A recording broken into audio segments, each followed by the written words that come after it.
دنیا ہمیں زندگی میں اس چھوٹی سی زندگی، ایک مختصر سی زندگی میں مشغول رکھتی ہے، دین سے الگ کر دیتی ہے، نماز و روزے سے الگ کرتی ہے، دیانت داری سے الگ کر دیتی ہے۔ جناب سعد کے حوالے سے ہمارے پانچویں مولا فرماتے ہیں کہ جناب سعد رسول اللہ کے ایک بہت بڑے صحابی جو تھے، بہت زیادہ پریشان تھے، ان کے پاس کھانے پینے کے لیے کچھ نہیں تھا۔ رسول اللہ جب بھی ان کی وضعیت دیکھتے تھے، جب بھی ان کی حالت دیکھتے تھے تو بہت پریشان ہو جاتے تھے اور بڑا افسوس کرتے تھے، بڑے غمگین ہو جاتے تھے اور کہتے کاش میرے پاس کچھ ہوتا، میں سعد کو دے دیتا، سعد کے مالی حالات بہتر ہو جاتے۔ کافی دنوں تک رسول اللہ نے یہ منظر دیکھا، آخر جب برداشت نہ ہوا تو ایک دن اپنے گھر میں چپ چاپ بیٹھ گئے۔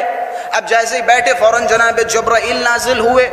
جبرائیل نے 2 درہم رسول اللہ کے ہاتھوں پہ رکھے اور فرمایا جائیں اور سعد کو دے دیں اور سعد سے کہیں کہ ان 2 درہم سے تجارت کریں، کسب معاش کریں، انشاءاللہ خداوند متعال ان 2 درہموں کے صدقے میں مال و دولت سے نوازے گا۔ اب دیکھیں سعد کی بات چل رہی، کون سعد؟ جو نمازی ہیں، متقی ہیں، پرہیزگار ہیں، زاہد ہیں، رسول کے بہترین صحابی ہیں، رسول کے ساتھ ہمیشہ بیٹھنے والوں میں سے ہیں۔ جب 2 درہم جناب جبرائیل نے دیے، رسول اللہ جناب سعد کے پاس گئے اور کہا سعد بڑے پریشان ہوں؟ کہ ہاں پریشان ہوں۔ کہ جاؤ کوئی تجارت کیوں نہیں کر رہے؟ تجارت کرو جا کے۔ کہ یا رسول اللہ تجارت کروں تو کیسے کروں، میرے پاس تو کچھ نہیں ہے، کوئی ثروت نہیں ہے، کوئی مال و دولت نہیں ہے جس کے ذریعے سے تجارت کریں۔ رسول اللہ نے فرمایا سعد یہ 2 درہم لو اور تجارت کرو جا کے۔ جناب سعد نے وہ 2 درہم لیے اور تجارت کی غرض سے گھر سے باہر نکلے، تجارت کرنے لگے۔ خدا نے ان 2 درہموں کے عوض سعد کو بھرپور مال و دولت سے نوازا، بھرپور مال و دولت سے نوازا۔ اب دیکھیں کون سعد؟ وہ سعد جو ہمیشہ رسول اللہ کے ساتھ ہوا کرتے تھے، وہ سعد جو ہمیشہ رسول اللہ کے ساتھ نمازیں پڑھا کرتے تھے۔ دیکھیں دنیا کس طرح انسان کو مشغول کرتی ہے۔ جب جناب سعد کے پاس پیسہ ہو گیا، مال و دولت ہو گئی اور خوب انہوں نے ان 2 درہم کے ذریعے ترقی کی، اچانک ایک دن رسول اللہ نے مسجد میں دیکھا کہ آج سعد نظر نہیں آ رہے ہیں۔ لوگوں سے پوچھا، لوگوں نے کہا مولا سعد تجارت میں مصروف ہے، کہ جاؤ سعد کو بلا کے لاؤ۔ پیغام بھیجا گیا، سعد کے پاس پہنچے۔ سعد نے جواب دیا کہ کہہ دو جا کے میں نماز بعد میں پڑھ لوں گا، فی الحال تجارتی معاملات حل کر رہا ہوں، فی الحال تجارتی معاملات حل کر رہا ہوں۔ ایک دن ہوا، دوسرا دن ہوا، ایسے دیکھ کے آ رہے ہیں کہ وہ سعد جو ہمیشہ رسول اللہ کے پہلو میں بیٹھتے تھے، وہ سعد مسجدوں میں نظر ہی نہیں آ رہے، وقت پہ نمازیں ہی نہیں ہو رہی ہیں۔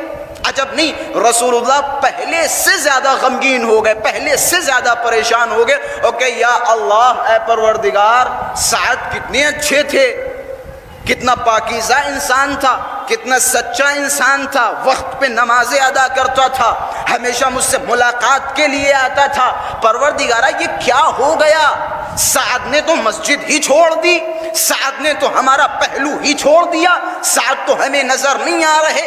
عجب نہیں، جبرائیل آئے کہ یا رسول اللہ آپ کو نہیں پتا سعد کو دنیا نے مصروف کر دیا، سعد کو دنیا نے مصروف کر دیا۔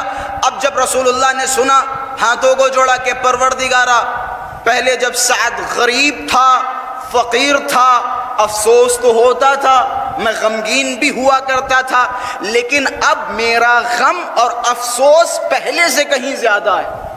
بھائی پیسہ نہ ہونا بے دینی سے تو بہتر ہے۔